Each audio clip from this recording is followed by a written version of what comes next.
Welcome to another episode of Fearless Rider with Heidi McLaughlin, where fear is no longer an option and confidence is a goal within reach. And now, here's your host, Heidi McLaughlin. Hello and welcome to another episode of Fearless Rider. This is the show for those who are looking for more confidence in the saddle and also in life. I am your host, Heidi McLaughlin, and on today's episode, we will be talking about awareness. But before we go into our topic, I want to talk about my decision to do this podcast.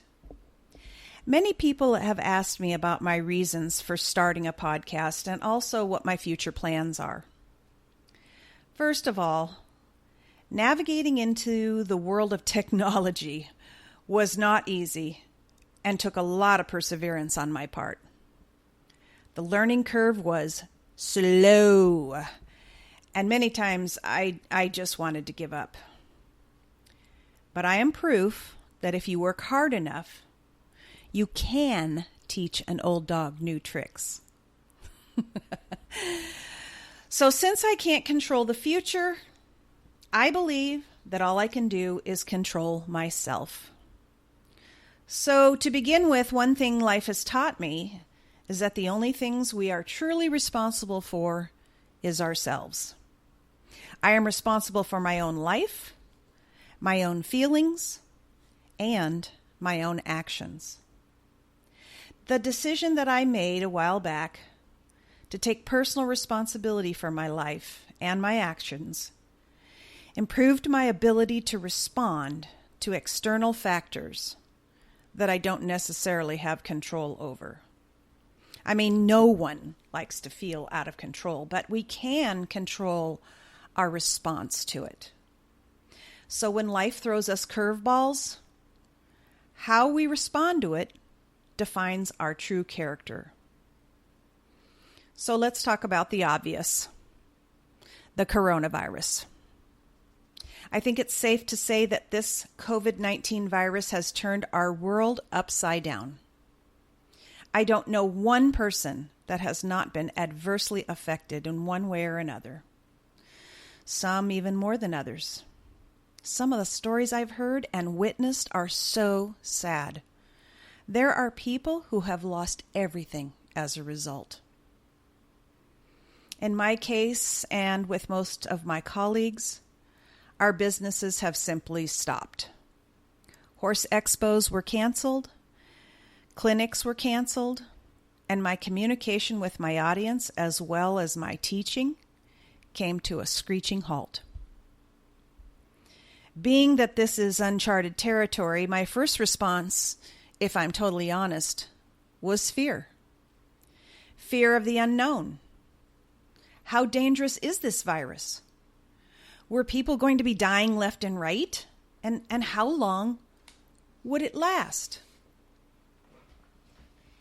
After a while, I began to experience sadness. Sadness about the events being canceled, events in the horse world such as horse shows, rodeos, competitions, as well as other planned events such as weddings, graduations, funerals, birthdays, births, and deaths. I mean, I could go on and on.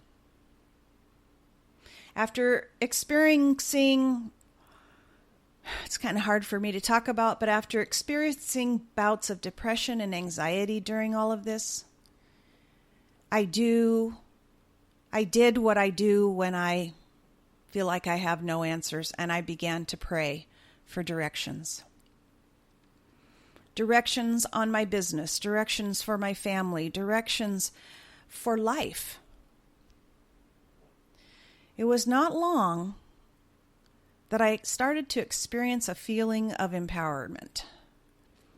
I felt empowered because I was determined to figure out a way to connect with my audience, my clients, and my students.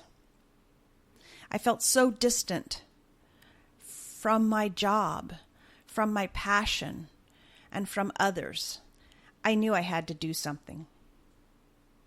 Financially, this virus has taken away my ability to pay for any type of advertising or advertising campaign or filming or editing of videos, or the money to put myself on TV or do commercials, something to which people wouldn't forget about the important message that I have to offer.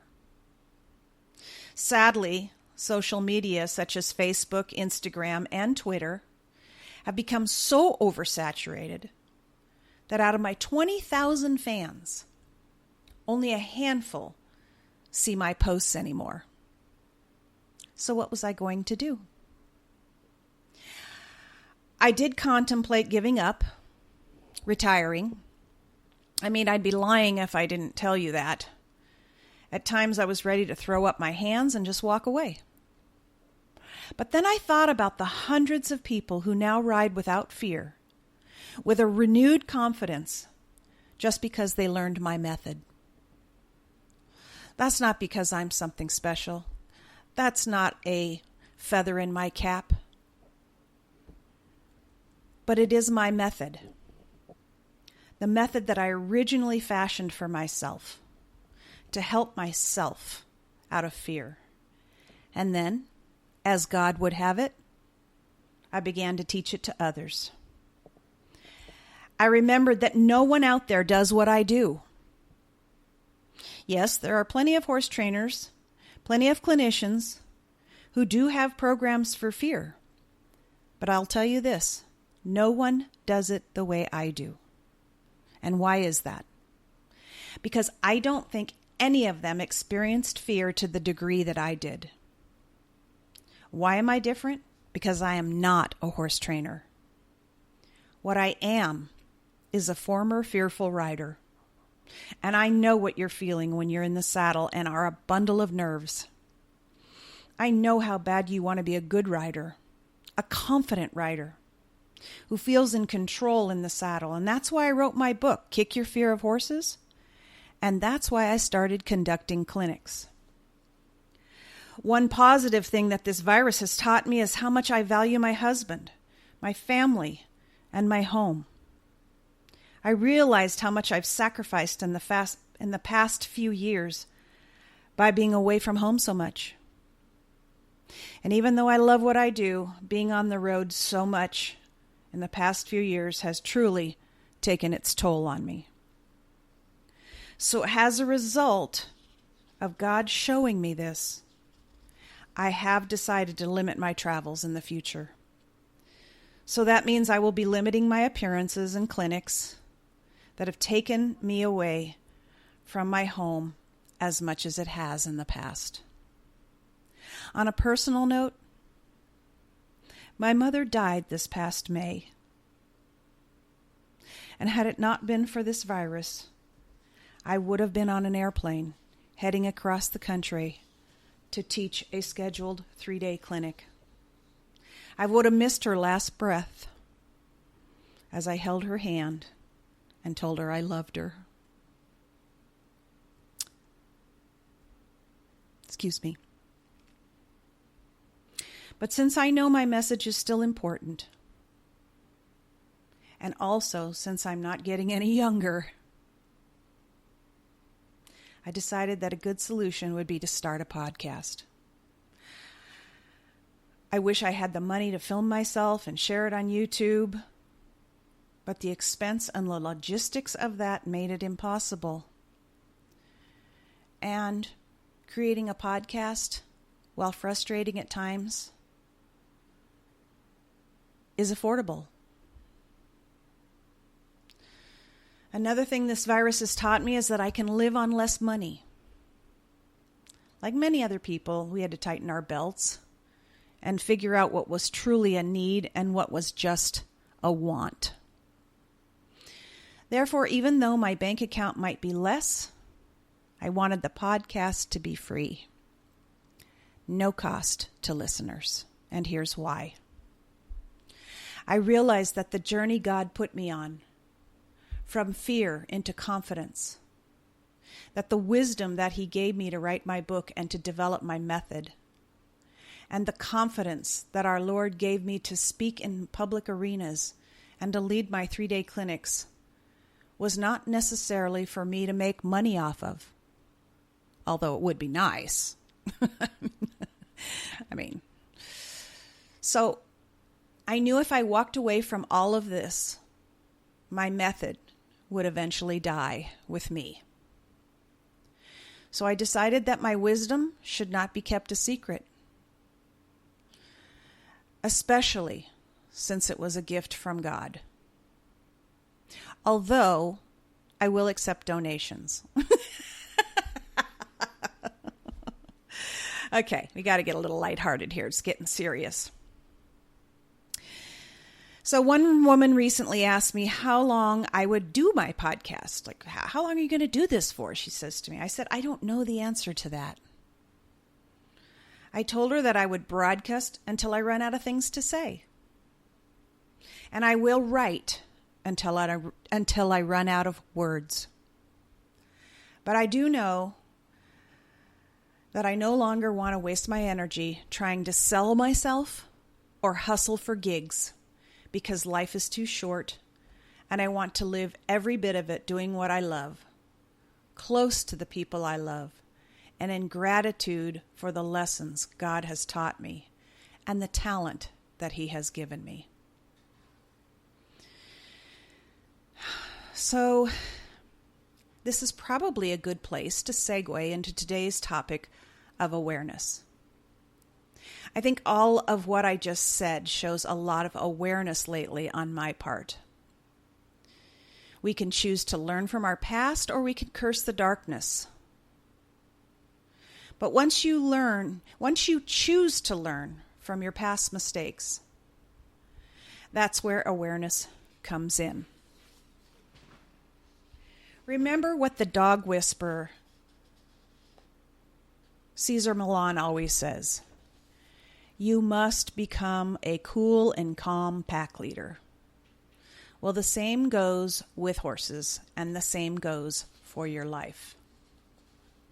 In order to get the results you want, you must learn to be responsible for your life and every aspect. Remember that only you are in control of your thoughts. You have the ability to stop thinking about something negative and start thinking about something else. So how do you do that? Well, it starts with awareness. Awareness is how we begin to change bad habits. Once we become aware, we can catch ourselves sinking back into bad habits or bad thoughts. Feeling out of control in life or in the saddle is a bad feeling. It's scary and it's frustrating. But once you begin to improve your awareness, your ability to respond to external factors that you may not have control over begins to improve. Awareness is the first step to change. You can't change what you can't admit. So once you admit what you are doing isn't working, you will start to become aware. And once you are aware, you can start catching yourself before you go to what I call the dark side. So let me give you an example. You're riding in the saddle and you start to become fearful. Stop yourself and take notice of what is happening right at that moment when you become fearful. Use your intellect and keep your cool, and remember what happened that made you become fearful. After putting your horse away, analyze it. Think about it. Even write it down. I talk about in my book that journaling, especially while you're in this process, is very effective. Figure out what happened at that moment and think about that situation you were in. You became fearful because something happened that made you feel out of control. Remember what I said last week. Fear begins where knowledge ends. So ask yourself, what made you fearful? Why were you afraid? What do you not know or you're not good at that made you not have the knowledge you needed to stay calm and cool in the situation? The good news is that when fear comes up, it's telling you what you need to work on.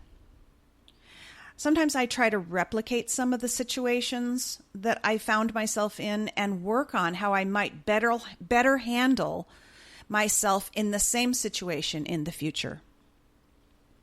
I have been in situations where a group of people are riding and something goes wrong, and I watch well-meaning people begin to raise their emotions and their voices and start shouting out towards the out-of-control situation. And all this does is add more stress and confusion to the situation at hand. We have to remain cool.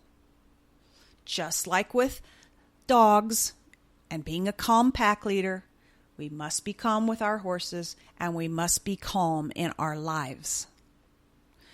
Staying calm in stressful situations is a learned skill. Again, it requires awareness. It requires practice. And I have realized that if I stay calm, then the horse does too. Don't just hope that these random situations won't happen, because they will. And you must be prepared for them, because it's not a matter of if, it's a matter of when. And the outcome, whether good or bad, is up to you and reflects the practice you put in to controlling yourself and therefore your horse when it happens. So remember, the first step to change is catching yourself and then changing your thoughts. Self-talk is a great tool for this. I will say to myself out loud, nope, I'm not going there right now. And then I will consciously change my thoughts. It takes practice, but it's extremely effective. I not only do it on horseback, I do it when I'm driving in the car, I do it when situations come up in life. And again, it takes self-control and practice, but it is effective. It keeps me from losing my cool in accidents or dangerous situations. It helps me keep my cool so that I don't get into road rage situations. It helps me deal with negative situations that happen where there's misunderstandings, harsh words. I learn to keep my cool, and it has been effective in my life as well as on horseback. I remember someone telling me once, when I would get upset driving the car and the person in front of me was doing something stupid or cut me off or made me angry. And these few words resonated with me and really changed my life. The person said to me, "Why are you giving so much of your energy to a person you don't even know?" Now think about that for a second. I am giving my energy, whether it's positive or negative, I'm giving my energy to not only something negative, but to someone I don't even know. Now, if I want to be a positive person, if I want to make a change in the world, if I want to become a better mother, wife, or even horseback rider, I have to control my emotions. And my emotions are my choice. Again, this takes practice. Anytime you want to change, make any type of changes, first you'll become aware. This is not good. How I'm handling myself is not good. Then you will start to catch yourself and you'll say, self-talk, nope, I'm not going there right now. It's not worth it. Or nope, I'm not going to lose my cool right now. I must stay calm.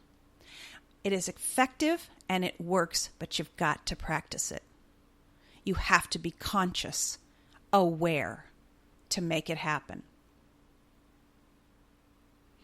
So start becoming more aware. Stop yourself when your thoughts become negative.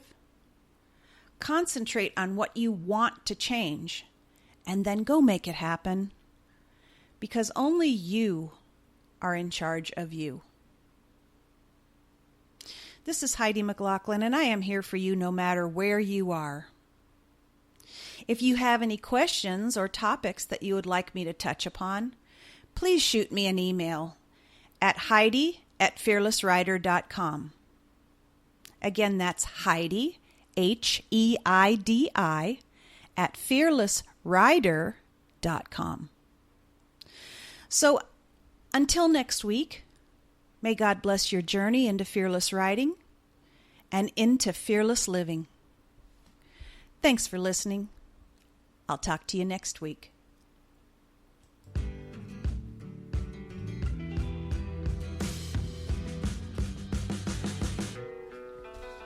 Thank you for listening to today's episode of Fearless Rider with Heidi McLaughlin. If you enjoyed the show, be sure to subscribe to our podcast and please rate us and give a review. For more information, go to fearlessrider.com.